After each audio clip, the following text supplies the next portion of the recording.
Então, pessoal, voltamos para a nossa terceira parte da aula sobre antihipertensivos. Nós vamos agora falar sobre os vasodilatadores. Na primeira aula, nós falamos sobre a hipertensão e os seus mecanismos de regulação. Na segunda aula, nós falamos sobre os agentes, os fármacos simpatolíticos. Agora nós vamos falar sobre os vasodilatadores diretos e os bloqueadores de canal de cálcio. Tá? Aqui, a gente tem aqui o exemplo de cada um. Os vasodilatadores diretos, nós vamos citar a hidralazina e o minoxidil, que eles fazem uma vasodilatação diretamente no sistema vascular. E nós vamos falar dos bloqueadores de canal de cálcio, que fazem um bloqueio nos canais de cálcio voltagem independente, consequentemente fazem relaxamento da musculatura lisa e uma vasodilatação. Nós vamos dividir essa classe em duas. Os derivados da dihidropiridina, que é uma classe gigante, amlodipina, filodipina, nifedipina, e os não dihidropirimidinas, que são os fenilacilaminas e benzotiazepinas, como o verapamil e o diltiazem. Nós vamos diferenciá-los, basicamente, mas o conceito básico de diferenciação são esses dois, certo? Vamos começar pelos bloqueadores de canal de cálcio. Tá? Como é a ação desses fármacos? Eles atuam exatamente aqui, bloqueando a entrada de cálcio extracelular. Isso faz com que o cálcio intracelular caia. Esse cálcio ele é essencial para que ocorra a contração da musculatura lisa que envolve os capilares e os vasos sanguíneos. Se eu tenho uma diminuição desse cálcio, eu diminuo a contração e aumento o estado de relaxamento desse músculo. Relaxando a musculatura, o paciente faz uma vasodilatação. Essa vasodilatação diminui a pressão arterial, diminuindo a resistência periférica vascular. Tudo bem? Então, basicamente, os bloqueadores diminuem a concentração de cálcio interno, fazendo com que o músculo relaxe. Essa diminuição do cálcio pode ser conseguida por outros mecanismos, por exemplo, aqui as prostaglandinas do tipo 1, através do AMP cíclico, também diminui o cálcio intracelular, também promovem o relaxamento. O óxido nítrico, através dos vasodilatadores diretos, que nós não vamos abordar nessa aula, no tratamento da angina, por exemplo, os derivados do nitrato, nitroprussiato, propatinil nitrato, nitroglicerina, são fármacos que são doadores de óxido nítrico, que vai ativar a guanililciclase, que vai aumentar a concentração do GMP cíclico, consequentemente diminuir a concentração de de cálcio e promover o relaxamento. Tá? Olha só, aqui é interessante que ele mostra a ação do sildenafil. O sildenafil é um inibidor específico da fosfodiesterase do tipo 5, que faz exatamente a degradação do GMP cíclico. Se eu inibo essa enzima, eu aumento a concentração do GMP cíclico, diminuo a concentração do cálcio e faço o relaxamento.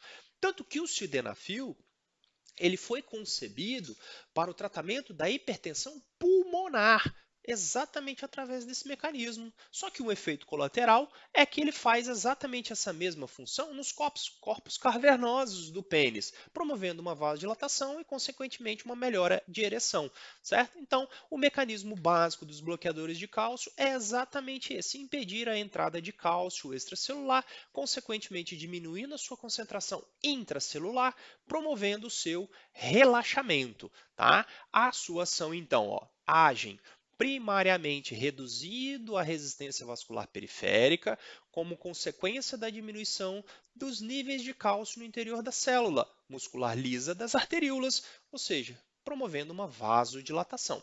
São classificados em dihidropiridínicos, e aí nós temos aqui amlodipina, nifedipina, nitridipino, todos os dipinos aí que nós temos disponíveis, e os não dihidropiridínicos, dois basicamente, o verapamil e o diltiazem. Esses dois são mais antigos, apresentam um menor efeito vasodilatador, porém mais efeitos colaterais, certo? A tendência, não é regra geral, a tendência é que se utilize mais os derivados de hidropiridínicos, por conta do seu efeito melhor como vasodilatador, com uma menor interferência na frequência e função cardíaca e normalmente apresentam menos efeitos colaterais, certo? Não é via de regra, mas pode ser utilizado, certo? Eles também são mais bem associados com outras classes. Nós vamos ver mais lá na frente, certo? Então, são antihipertensivos eficazes, tá? Diminui o risco cardiovascular. Apresentam efeitos adversos, edema, cefaleia latejante e tontura não são incomuns, que desaparecem com a suspensão do medicamento, tá? Rubor facial, dermatite ocre, a principalmente aqui com o diltiazem, tá? Ele apresenta essa dermatite ocre, que é uma coloração acastanhada nas pernas, tá? Isso pode aparecer, é comum o paciente relatar. Hipertrofia gengival, obstipação intestinal não é comum com o verapamil. Normalmente aí a gente entra com uma alimentação rica em fibras, ou a gente pode sugerir, por exemplo, um medicamento que aumente o volume de fibras intestinal, tá? Para ajudar esse paciente aí ao banheiro. É contraindicado em hipertensão grave, gravidez e hipersensibilidade. Faz interação medicamentosa, ó, com anestésico. Os anti-inflamatórios não esteroidais, principalmente a indometacina, podem antagonizar o efeito hipotensor. A cimetidina pode diminuir a sua eliminação e, consequentemente, ter intoxicação. Estrógenos podem aumentar a retenção de líquidos. Lítio pode causar neurotoxicidade. Se o paciente faz uso de carbonato de lítio, o verapamil é contraindicado. A prazosina pode aumentar o seu efeito hipotensor. Ó, associação de um antagonista alfa-1 com um bloqueador de canal de cálcio pode dar efeito hipotensor se não houver ajuste de dose, certo? A amlodipina, para mim, é o melhor bloqueador de canal de cálcio, funciona muito bem, tem um excelente efeito antihipertensivo, baixos efeitos colaterais, também utilizado no tratamento da angina. Normalmente, aquele paciente que tem angina pectoris e a hipertensão, a amlodipina responde muito bem, principalmente com diuréticos. Então, é um fármaco super seguro, muito bom. Podem começar com doses de 1,25 miligramas até 10 miligramas 2 vezes ao dia, beleza? Ligação a proteínas plasmáticas, principalmente a albumina, é alta, uma biodisponibilidade de 64%. A meia-vida é longa, por isso que a gente trabalha com doses pequenas, né? E o seu efeito máximo é atingido depois de 14 dias de uso. Biotransformação hepática extensa e o início de ação é de 5 horas, certo? Eliminação 100% na urina.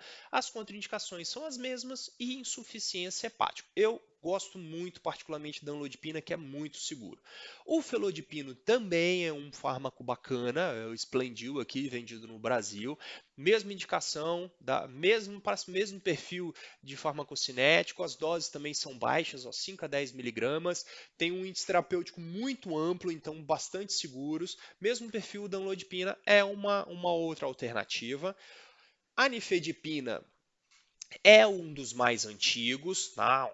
O laboratório que descobriu é esse, o produto de referência no mercado é esse. Na verdade, os demais, tanto o amlodipino como o nitridipino, felodipino, todos são derivados direto da nifedipina. É um fármaco também muito seguro, bastante comum no mercado.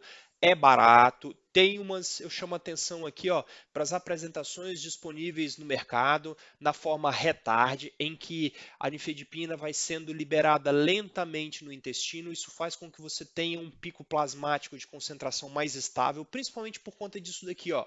A meia-vida é muito curta, então a forma retard, ela vai eliminando lentamente no intestino a absorção intestinal, né? A biodisponibilidade dela, apesar de ser boa, mas na forma retard é mais lenta. Isso faz com que o paciente tenha um nível mais contínuo de concentração plasmática. Isso funciona muito bem. Essa tecnologia OROS, né, ou OROS, é do fabricante, é um comprimido que funciona como uma bomba osmótica. É muito interessante essa tecnologia. Vai liberando o fármaco lentamente também, a nifedipina vai sendo liberada de acordo com a concentração osmolar do fluido intestinal, então a concentração ela é mais estável, isso faz com que o paciente responda melhor ao efeito antipertensivo. Eu gosto muito desse fármaco também, por conta dessas tecnologias aqui de biodisponibilidade, certo? Apresenta os mesmos índices, né? Contraindicado em infarto agudo do miocárdio, cefaleia, tontura e lactação. Realmente, a nifedipina apresenta muito quadro de dor de cabeça, o paciente reclama muito. Aí a gente troca pela nodipina e isso não aparece, ok? O diltiazem, né, não é da classe das fenilpiridinas, ok? É antihipertensivo, antiarrítmico e antianginoso. Tá? Apresenta ligação à proteína plasmática de 70 a 80%, a sua biodisponibilidade de 40 a 90%. A alimentação influencia nessa absorção, então é recomendado tomar o diltiazem longe das refeições, que você aumenta a sua biodisponibilidade. Uma meia-vida curta faz com que o paciente tenha que tomar mais comprimidos ou use o sistema de liberação prolongada, o sistema de liberação retarde, para evitar exatamente essas várias tomadas de comprimido dia. As doses iniciam-se com 30 mg, podendo chegar a 120. É contraindicado nas mesmas razões: infarto agudo do miocárdio, congestão pulmonar, hipotensão arterial grave, cefaleia, tonturas e lactação. Diltiazem é relativamente seguro. Já o verapamil, eu tenho visto muito casos de efeitos colaterais. Tem alguns profissionais que adoram, gostam muito de trabalhar, até mesmo por ser um fármaco antigo, né, já disponível há muito tempo no mercado. Eu prefiro outras classes, outras opções, mas ele tem efeito antipertensivo, antiarrítmico, antianginoso e também utilizado no tratamento de enxaqueca. Função farmacocinética muito comum, também está disponível na forma retarde, em que os seus comprimidos liberam o fármaco lentamente no intestino, faz com que o paciente não tenha picos de concentrações plasmáticas, uma concentração mais contínua durante o tratamento. Isso é melhor porque diminui os efeitos colaterais e melhora o controle da hipertensão arterial.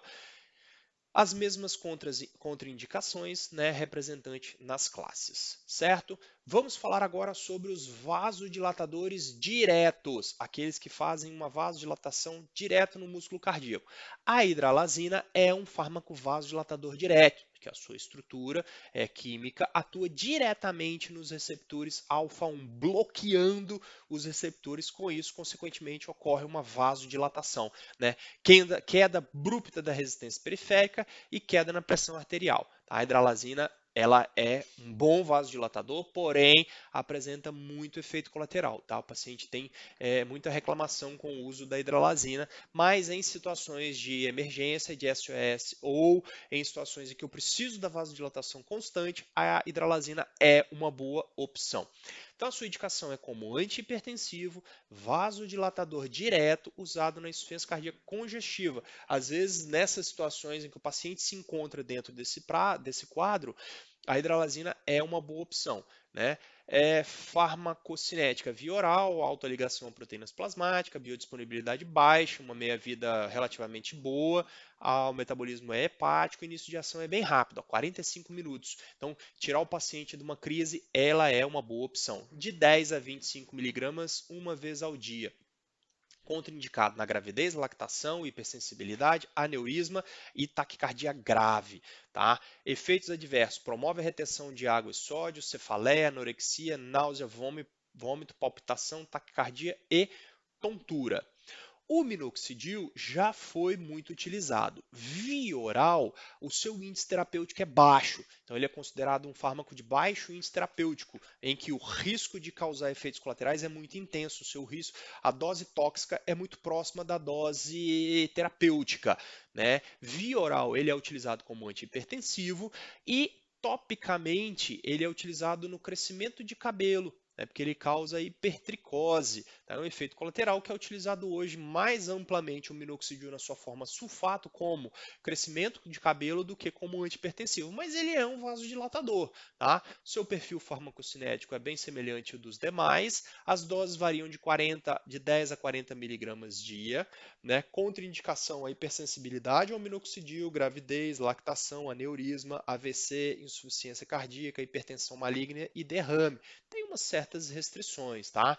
Ele também faz retenção de água e sódio, cefaleia, pericardite, náusea, vômito, palpitação, taquicardia, derrame, hipertricose, ó, um efeito colateral dele, e aí os dermatologistas utilizam no tratamento da alopecia androgenética, né? Dermatite também é presente de contato. Okay? Então, o minoxidil é um vasodilatador direto, ele atua principalmente nos canais de potássio, certo? Então, nós vimos os vasodilatadores diretos, bloqueadores do canal de cálcio e os vasodilatadores direto, como é o caso do minoxidil e a hidralazina. Agora nós vamos para a última parte da nossa aula, em que nós vamos falar sobre os inibidores da enzima da conversora da angiotensina.